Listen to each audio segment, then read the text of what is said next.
Hello, Lauren. How are you? Hello, Professor. I'm doing well, thank you. I'm glad to hear it. Lauren, I want to give you some specific timely feedback on your performance from today's simulation for your formative evaluation.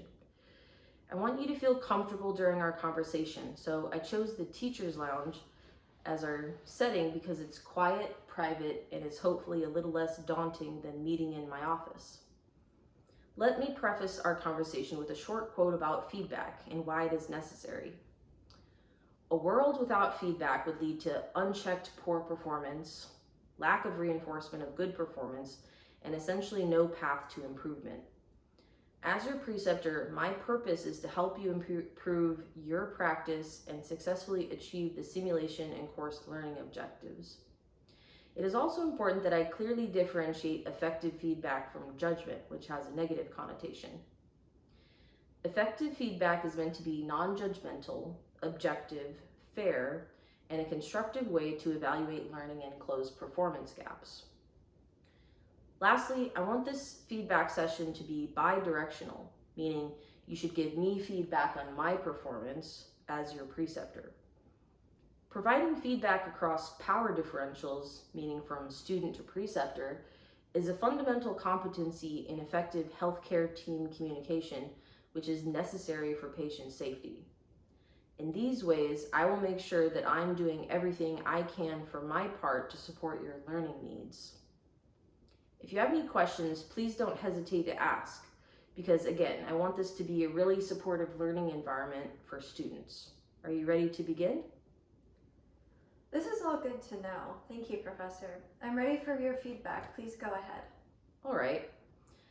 I'm going to use the ask, tell, ask feedback model, which is applicable across a variety of settings, including simulations, and fosters student self-assessment skills, increases students' accountability for learning, and gives preceptors insight into students' perceptions of performance. So tell me, what parts of the unwitnessed patient fall simulation do you think went well? I feel confident that I practiced in a safe manner by following standard precautions and infection prevention protocol. I promptly collected Mr. Wilson's vital signs and performed a quick, thorough physical assessment. I also think I communicated well with the other nurse assisting me and the physician I called to notify of the event. I agree with you on all of these counts. I will summarize some of the comments I made in the evaluation tool while I was observing you. You prioritize safety for yourself, the patient, and the other nurse upon entering the scene. For example, when you performed hand hygiene and used the available assistive devices properly to help the patient back to bed. Your physical assessment of the patient's body system was focused, systematic, and accurate. The S-bar you gave the doctor over the phone was professional and succinct. I especially liked the part when you showed critical thinking by connecting Mr. Wilson's complaint of dizziness as a side effect of the antihypertensive medication he took recently, which may have contributed to the fall.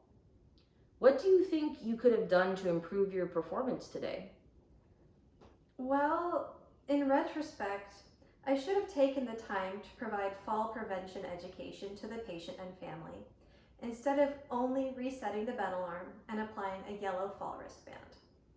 Yes, patient and family education in this simulated scenario is a critical intervention and skill we expected to see you implement to show your competency in clinical judgment. To prevent future falls and protect the patient from potential harm, a strategy you can use would be to develop a plan, prioritize important tasks, and even list out how much time each task will take to complete. Also, if you're struggling with time management skills, consider delegating a task to the other nurse or a nursing assistant as appropriate in order to save time. This way you can complete important or time-sensitive tasks on time.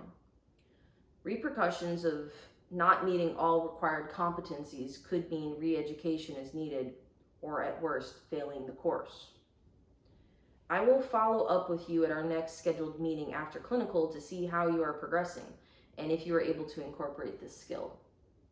Do you agree with this action plan so that you will be successful when we do the summative evaluation?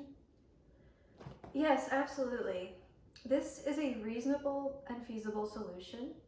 I will work on my planning and time management so that I can meet the expectations. I just hope I don't mess up again. Please give me reminders or cues if you see me struggling.